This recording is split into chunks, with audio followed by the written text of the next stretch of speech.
Hello, Thomas. Shut the hell up. Come on. Hello, Thomas. I like it. Okay. I'm very excited, buddy. What's your first story? Can we just talk? Why is it always? Why is it like, oh, I'm not. let's get down to business. Small talk. Let's get down to business. Let's not get down to business. All right. What do you want to talk about? Yeah, typical. Typical. No. I just want to sit here and look at you. No, that I don't want to do. Okay. I made plans to head out to the Grand Canyon in April to do the rim to rim to rim, which I'm very excited about. Who are you going with? Ross Chapman and like 6 or 7 of his folks from his department.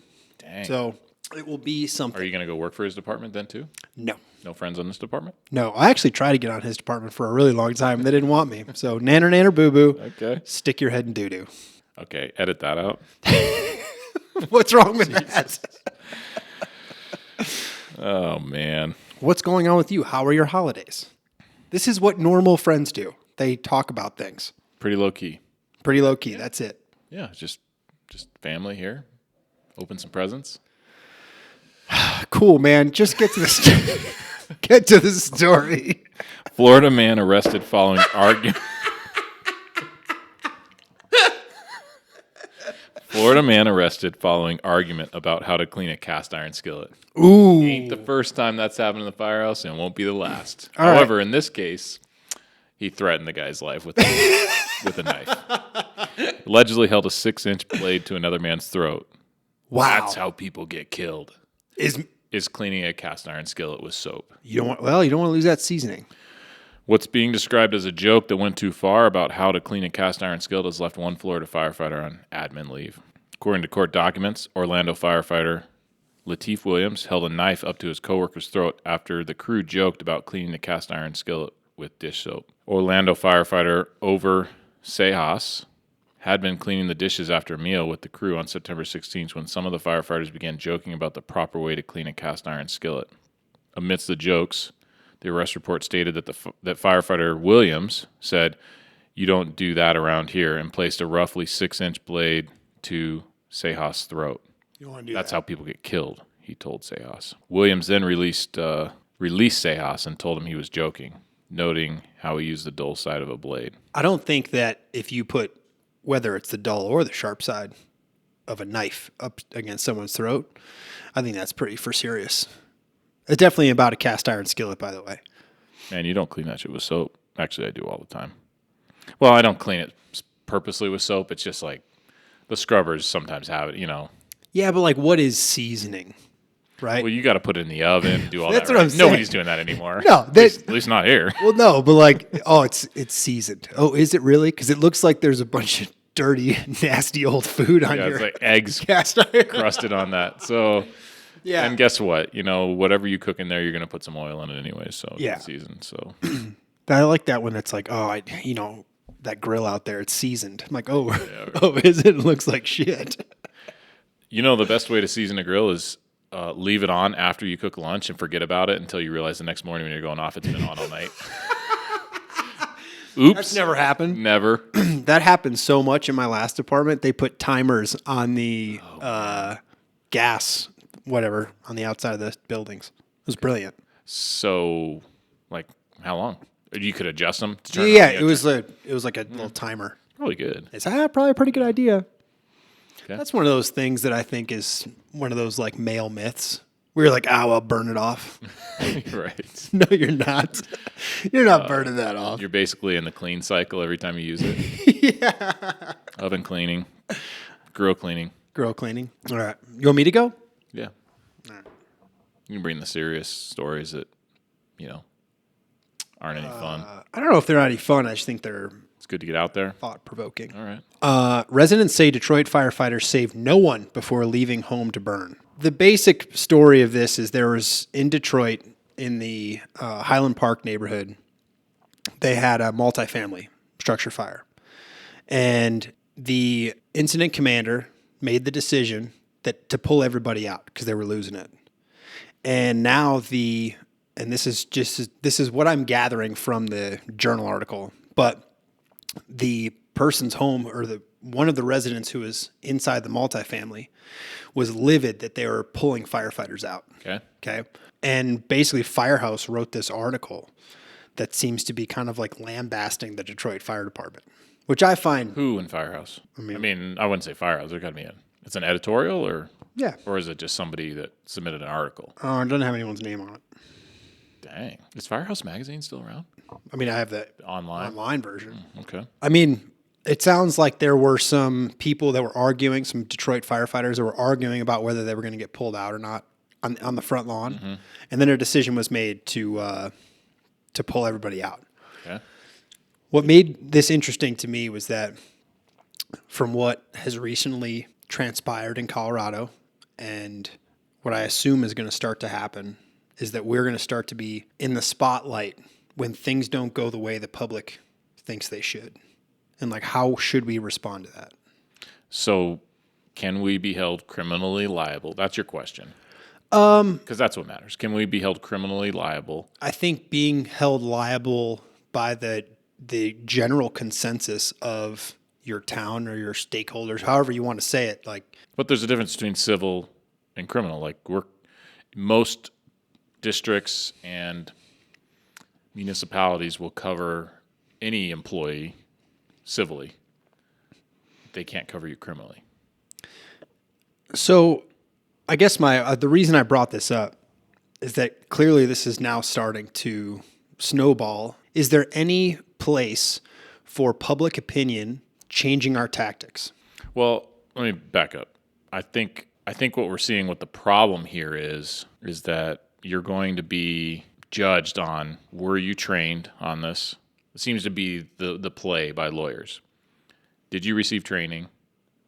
And if so, if you didn't perform to that training standard, you can be judged or critiqued or held liable. See, I think we're being judged on outcome, right? So like, let's say that you have a fire department, they go to a structure fire, they do terribly, and miraculously the fire goes out for whatever reason, right? They go in and they get dumb luck. And you have another one where they perform perfectly and it just doesn't go right. I think the only house reason, burns down. Yeah, I know, but I think the only way that this really becomes an issue is if a life is lost or severely injured, right? I don't think that property or the loss of it is going to put somebody in, like individuals, in a bad spot. It's when it comes to somebody dying. Our job is incredibly dynamic when it comes to the ability to get into a lot of places when we're at a structure fire. Do you think that at some point we'll be held liable for not being able to get in and save someone?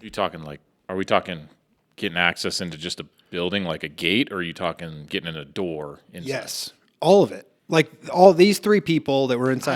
I don't think you can, if there's, like, let's just talk about access into a structure or just to get next to a building. I don't think so. Like, if you can't get in, you can't get in. You know, that's got to be the responsibility of whoever creates that barrier. Right. As far as a house that's on fire, I mean, we have so many avenues where we can get in. I just don't know if that's ever going to become a... Yeah, but like, let's say that smoke and fire conditions are saying that is a unsearchable space. So will we... Yeah. Like from an outsider's perspective, like, hey, you have all this these days. You have all this fancy gear. Why can't you get in there? You know what I'm saying? It's comical because it's fucking true right now. I know. You know? Yeah. Now, you got the gear, get in there. Well, like, oh, technically this says that. Which I think there's some truth to that, right? You got the gear on, get your ass in there. But, I agree with you. Yeah, there's time and place, I guess, you know, circumstances and fire growth and what's inside and construction, under construction, all that. I think the best thing that we can do as a work group is we need to take our training more serious now than we've ever taken it before. If no other reason, then obviously the tier 1 reason is that's what we signed up for. Mm-hmm. And that's what the citizens expect out of us. And you want to go home and you want your brothers and sisters to go home in the morning. That is and always will be the tier 1 reason why training's important. But now there's like the second tier reason where I don't want to go to jail. You know what I'm saying? Like, not that like doesn't motivate you, right? If that doesn't motivate you, like, well, if there's a possibility of you going to jail, then you need to start paying people a lot more. True. Right? True. You are, I mean, if you're saying that firefighters can go to jail for possibly not saving someone's life in a very stressful and chaotic environment that's unpredictable, then you got to pay them a lot of money. And then expect a lot out. If you're going to expect a lot, you got to pay a lot. And that you goes vice invest versa. money, and the money's like your life savings is not the same as a life, but you invest your life savings with a banker and he loses it all. Is he going to jail? Like, and he loses it Right. just doing his job. He didn't take the money for himself, right? If a firefighter's just doing his job and maybe he just didn't take the risk you thought he should have taken, so he loses all your money. Is he going to jail? No, he's not going to jail. Maybe he doesn't have a job. What are your thoughts on EMS and firefighters having access to malpractice insurance? I didn't know you were going there. Yeah. I'm just curious. That's one thing that entered my head is should definitely on the EMS side. Yeah. If doctors can have it, and now we're going to be held to the same standard, but probably a little higher. You can't make mistakes. And working in the field, there's a lot more unknowns than working in a hospital. So, yeah, probably should. On the fire side, so I wouldn't call it, you wouldn't call it malpractice, would you? It's like an umbrella Operations insurance. Yeah, honestly, So you probably need some sort of operational insurance, is what you're saying? Yeah, Who's going to pay that? Cities? I don't know, man. Right? You should, right? Okay, so let's say this, right? Since we're living in Crazy Town, if I'm the city, what I would do is I would set a standard of training and physical fitness and all of the things that would be required for you to get a good health insurance rate, right? If you're a smoker, Well, let's back up a little bit. If you're going, kind of on the same lines, if you're going to get a policy for operational insurance, sure, and you're the provider, you would want to make sure, those would be some prereqs of they better fucking be in shape. No kidding. Right? And know what they're doing, have some sort of competency when it comes to training. Man, it's hard because I was watching a video the other day and it just talks about, and we've known this for a while, but what do cities do when they have types of calls or I guess the citizens or the public need help in certain aspects that they have no other department for? Who gets it? We do. Fire. Yeah. Right? Doesn't matter what it is. Man, we're spread thin on the training for that. And oh, yeah. And I think in the past, up until recently, it's been okay, well, they're kind of the best we've got, and we can't really have a department for this, but they're willing to go out there and give it their best shot, and we're okay with that. And maybe now people are expecting well, if that's who's coming, they better know what the hell they're doing. They better be the experts. And there's a lot of stuff that we know a lot about, but we're not the experts. And there's going to be varying degrees of that, right? If you are having a water problem, which is something that we go on all the time, and you have 3 or 4 21-year-olds show up that have never owned a home, they've never had any experience in the trades, and you're expecting the fire department to show up to help you. Or you could call the next day and you get a bunch of 40 and 50-year-olds who own rentals and have no problem fixing. Your fire could happen from one day to the next, and you could get 2 completely different crews. 2 different outcomes. From wherever house they're coming from. Yeah, your life 2 different outcomes could depend on whoever's on shift that day. Sure. That's wild. Because, and this is just my opinion, is because we allow such varying standards of performance on our fire departments. Not varying, we just allow a minimum standard. I'm okay with a minimum standard. Well, as long as your minimum standard is really high. Yeah, that's not a minimum standard. Have high sure standards. It is. You gotta have high standards. Well, no, your minimum standard is you have high standards, and if they don't meet it, they still be okay. If you don't meet a minimum standard, we got problems. That's right, but it's okay to raise the floor and don't worry about what the ceiling is. You have to raise that base level of what your minimum standard is. Don't you raise the floor, or don't you raise the standard and then you don't have to worry about the floor? Well, that would obviously be the best case scenario, but we don't live like that. Okay. We have to have a minimum standard that is very high. Other people's high standard would be our minimum standard. And I think that would be my goal Yeah. is to not let there be so much variability day to day of who's going to show up to your house. Are they going to be able to find your kid? How many bottles worth of work can they do? Like, we need to bring all of that up to snuff if we want to stand a chance with stuff that's going on like You have this. to pay a lot more if you're going to. I disagree, man. If you're going to hold people, like if liability on a fire ground could put you in court and potentially you face jail time, you're going to have to pay them a lot more. That's fair. But Unless I think some statute's written that provides immunity, which probably is not far off, to be honest. I hope so. I mean, because then you're going to get nobody that will do it. Well, I mean, if you mess up, you should be held accountable. But if you follow the rules. So miss a victim in a smoky environment, is that messing up or is that following the rules? See, this is You were where trained. things get Hey, from day one, it looks like on this training we have here that from day one, when you were hired 15 years ago, you practiced searching in a blacked out conditions. Okay. Here's where I will push back. You're trained to find people in these types of conditions. Yeah, I agree with you, but where our training lacks, and this is coming from someone who is currently training the next generation of firefighters, is we train people to search in concrete buildings with maybe, a few odds and end pieces of furniture that we were able to scrape together. But then you go to an actual structure fire and it's hoarder conditions, which the majority of our department, most departments have never trained for because it's really expensive to try and get a hoarder prop constructed that would allow you to train like that. We also have, pretty tight restrictions on how we can do live fire. Mm-hmm. So if someone were to ask me, well, you've been trained professionally to search for these things.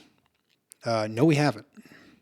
We're doing a disservice to our people by training them the way that we are. This is coming from. We can't get actual real game reps. No. That's the problem. People don't burn pallets in their house. Like, I get it. You can get it hot, but it's so different when you have a bedroom set. Or ever changing conditions or not knowing what the inside looks like and everywhere you go. Yeah. Like I would make an argument that we aren't really doing a good job of training our people. I think we're doing the best job we can. 100%. With the standards in place, but it's probably not. Some of the best training, I think, was a lot of those NIST tests that came out of Governor's Island and stuff. If we could do more training like that and actually go inside, and that would help out. I mean, and there's a lot to be learned by just watching that stuff, but it's hard to do on a local level for sure. That takes a lot of money. Takes a lot of money. I mean, there are companies out there that I think do a good job of putting on good search trainings. Brothers in Battle being one of them. Mm-hmm. Yeah, I don't know. I thought this was just interesting based on what has been going on in Colorado and what is soon to be coming to a town near you. Oh, yeah. So, all right. Firefighter arrested for trying to fight Tennessee fire in different district. All right, you're going to have to explain this one to me. Jacob Wellbaum had to be physically removed from a house fire more than 30 miles beyond his assigned district. A Nashville firefighter has been arrested for responding to a house fire that was raging beyond the borders of his assigned district. Wellbaum, 31 years old, was in Murfreesboro on the evening of December 18, 2023, when he made his way to a burning home. Rutherford County firefighters were already on scene attacking the blaze when Wellbaum approached him. Oh, so this guy's off duty? Yeah. Despite his willingness to help him, Wellbaum was told by fire officials to step aside and move away. And according to the local news outlet, an arrest affidavit alleges Wellbaum didn't listen and instead unlawfully took the protective gear and breathing apparatus off a Rutherford County fire and rescue truck. They allege he then entered the home and began shouting orders at Rutherford County firefighters. He had to be physically removed from the scene. No one was home when the fire broke out, and he's charged with 5 counts of reckless endangerment and 1 count of disorderly conduct. And 1 count of being a dork. He's still working with Nashville Fire Department, but has been placed on alternate duty. Oh, my gosh. What does he do for Nashville? Does he clean the toilets? Firefighter. All right. You work for Nashville, right? I assume Nashville gets some fires. Great town, by the way. Love Nashville. Yeah. And then you're off duty, and 30 minutes away, there's a fire. And you're like, I got to go. There's no way they can put this out without me. I'm the man. You're a dork. I need to get in there and tell them how to do this. He might be upgraded to a dweeb. Dork to dweeb. Yeah, that's way worse. Where does dumbass fall on that? That's actually. Hey, but here you go. I mean, does he have a duty to act? Oh, Jesus, Tom. Reaching. No, We don't need to get into this. This is a funny story. And I it's know. like, I'm sure there's a bunch of firefighters that have done stuff like this, but it was pretty What a nerd. pretty funny. Okay, buddy, just I gotta go. They can't it's do like this without it's me. like you call 911 for a car accident, and it's like you could just report the car accident, but you got to say I'm an off-duty firefighter and paramedic, and there's a car accident here. No, just call it in, man. And then just go just call home it or in. do nothing. Call it in, and when they show up, if do you guys need me to stick around? Do you need a witness statement? No, I think they'll figure it out. Listen, just don't do anything. Well, If you're on a rural road, Wait, that was hard. If you're on a rural road, rural juror, Jesus. and you see someone broke down and like you know that there's not another car coming for hours, sure. But if you're on 225 at 5 o'clock in the afternoon, just keep going. Do you call? No, You know somebody else is calling. absolutely. Unless I have skills and abilities that like, if I don't stop, something really bad's going to happen. I will. But otherwise, If I can't affect the outcome, I exactly. don't want to get in the way. Exactly. Okay, Dog stolen from Colorado fire station. that's fucked up. It's fucked up, dude. Franktown. So, Franktown firefighters say someone stole their dog from their firehouse. Tough, a 12-week-old border collie, was inside a crate inside the fire station. Is he the station dog if he's only 12 weeks old? I'm assuming I mean, you know what I'm saying? it's this dude's dog that he brought in. Okay, so it's not the station dog. I don't know. Okay. But yeah, he was at the station inside station 183. 183. How do they do the Whatever. station numbers? But yeah, he was inside the station. They go back. Dog's gone. Someone Somebody stole knew him. what they were doing. What's that? Somebody knew what they were doing. Inside job. You think it's an inside job? 100%. If anyone Why knows, are you going to a small fire station like that and stealing a dog? That's an inside job. ex-girlfriend. Could be. Let's come up with a story that's not true. Ex-boyfriend. Ex-boyfriend. Okay, how are they getting in? You are calling 911, and when they respond, you're on the you backside of the sneak in? building and sneaking in. Cold-blooded. Yep. All right. Small fire stations, they don't have much security, you know? Okay. If someone down in Franktown knows what happens to Tough, let us know. Oh, okay. good? Sure. I mean, we've been going a while, right? Talk down to me like that. Well, I mean, if you want to see if you can top this one. Oh, Miami-Dade investigating hidden camera in firehouse bathroom. What I like about this is There's a lot you like the about incident this. reportedly occurred at station 69, then located in Doral. That's what piqued my interest. you're a child. What? I mean, do we really care about the rest of the story? No, have a good night, everybody. Show's over. I mean, so hidden camera in firehouse bathroom. Like, would you want? I wouldn't want to watch that. Well, listen, Like, I don't I'm not here to kink shame. Okay, I have a feeling that there's kink shame. kink shame, like people who are into stuff. That's cool. What are you looking for? Like, what are you looking for in a firehouse bathroom? Listen, first, Other than like weird dudes looking to film chicks. well, okay? I think that But is what. But coming with that is a lot of dudes taking dumps, among other things. You really want that? I think some people Probably. are into like that voyeuristic God, man. kind of vibe. The camera was aimed at a shower. I mean, that's pretty much it. They found a camera. Do you ever look around the station? And there was a time at our department where I'd look around stations and be like, is there cameras around here? Oh, I never think about cameras. I always think like when I'm working with certain people, I'm looking for them fucking with me. Like recording? No. Oh. Like they're gonna prank me. Like every time I open up a thing, I'm doing it real slow. Yeah, like, okay. oh man, I'm about to get soaked. Never really worried about the camera thing, but also I don't really care. You know what I'm saying? Like, you want to watch me? Go ahead. Go- Go ahead. I don't care. yeah. Would you sue if? Yes. Give me that cheddar. Not that I'd actually be pissed off about Yeah, it. you're just like, oh, all right. Well, That's payday, baby. yeah, okay. Yeah, I actually, if I were going to set up a hidden camera, ready for this? I would do it at the kitchen table. That would be the best TV show ever. Just more of a camera or just microphone. I think we have some Problem is that's happening too much. I don't like it. this is not for serious. Like if you could have a closed circuit, Oh yeah, just watch closed it. circuit Yeah. that just Hey firefighters fellas, can B watch. shifts up now. Sit back. Let's see what they're talking about. Like I think you talk to all these retired folks and they're like, what do you miss the most? And they're like, oh dude, hanging out at the table. Yeah. And if you had like a closed circuit, It's basically an audible group chat. whew, that is dangerous. Everybody's going to jail. That is dangerous. Straight to jail. Jail? Jail time. Straight to jail. Yeah, I think that's where I would do it. Or like in the cab, looking back. I think that is just some of the funniest moments of my life have been coming back from calls. You know? Yeah, you don't want to record any of that stuff. I mean, But I know what you're saying. if like you It could is have funny. it in your own private Yeah. file. Do you want to? I have one more. Do you want to save it? No, let's do it. Okay. This is basically in Providence, Rhode Island.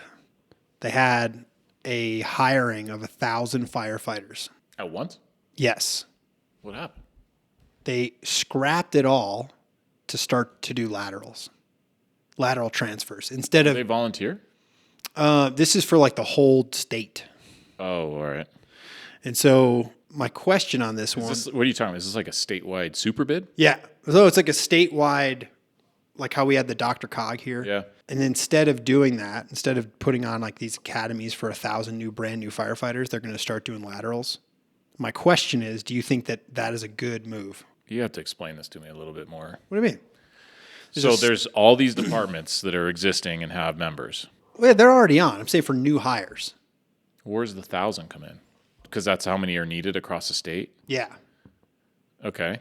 And so instead of doing brand new hires, they scrapped the academy or academies and are going to start doing lateral transfers to save money From anywhere. from anywhere. I mean, that's one thing about the fire service that's always been tough is like if you want to go work somewhere else, you can't, you got to start all over. Yeah. That's become easier, I think, with laterals. Totally. I don't think I have a problem with it. I mean, if you're looking to get in, then Rhode Island might not be the place. You have to go somewhere else, and you can lateral in. As a lateral, I do think there's a place for it, but also like bringing people up from like day one in your organization, I think that has a lot of value. Yeah. Like teaching them this way, this is kind of how we do it instead of trying. And it takes more time, it takes more money than a lateral who can just kind of come in and within a few months you're kind of good to go. All right, so let's use a sports analogy. I don't know about sports, Tom. Well, I mean, you're in college, right? And you're playing a sport, I and go to college online. let's just say you go to junior college and you transfer to Division I or Division II. Okay. So your Division I division, you got to be a lateral, right? Yep. So you just got to put your time in somewhere else. And then, it's all about the program, whatever you build. So you can still, I think, establish your culture. You just have laterals. That have to kind of adapt to that culture. Do you think that's harder to do in the fire service though? Yeah, because like everything is, every skill, and there's so many ways to do things. It's all, everybody's got an opinion. If you go to Alabama to play football, like you're doing it their way regardless. Yeah, right. But if you go to a fire department that has 30 stations, 3 shifts, I mean, it's kind of hard to like. It's one of the nuances of the fire services. You could have 10 different departments or whatever. Within a department. Yeah. But each battalion could be different on every shift, Which is kind of like I think bad. that's a good thing, Good and bad. right? Like if you are a certain type of person, you can find your people. But the bad side is that if you want to hide, you can do that too. Yeah. I don't know. I think that at least out here, like the laterals seems to be within the last like 5-10 years has been like the way to go. Just don't know if I don't know if it benefits not to have anybody that's kind of come up through the process. Like I was a lateral at a. It depends on your process. Yeah. So if you run a good process, then yeah, I think you can get the right people if you have good interviews, you have good, high expectations, Yeah. you run a good academy, whether it's like a shortened academy. I think it just all depends on the organization. You can get good laterals if, you really design a program that picks the right ones and trains them the right way. Because, there's benefit to, you didn't grow up here, but if you've got a culture of we want to learn about everybody's different perspectives and we want to learn your way and you learn our way, then I think that can be a pretty good system. But I never thought that the system of like, you're here now, you're going to do it our way, that never works like as well as it can. Yeah, but like, is your way that great? That's what I'm saying. Yeah. Yeah. We've talked about how like recruitment when you go to college and stuff like that. Yeah. If you want to recruit laterals, I would go to small conferences and I would scout. I'd sit back like. You mean Yeah, I would recruit laterals in the fire service. Yeah, I would go. I would go to classes and I would scout. I'd have everyone's name down. I'd have the gun thing timing them. Right? Isn't that what they do for baseball? Yeah, Anyways. oh man. And I would just be like, hey, I want you to come play for us. It's called recruiting. But like targeting laterals. Yeah. I think that in conjunction with your idea of going to colleges for new hires, that could be super team. Yep.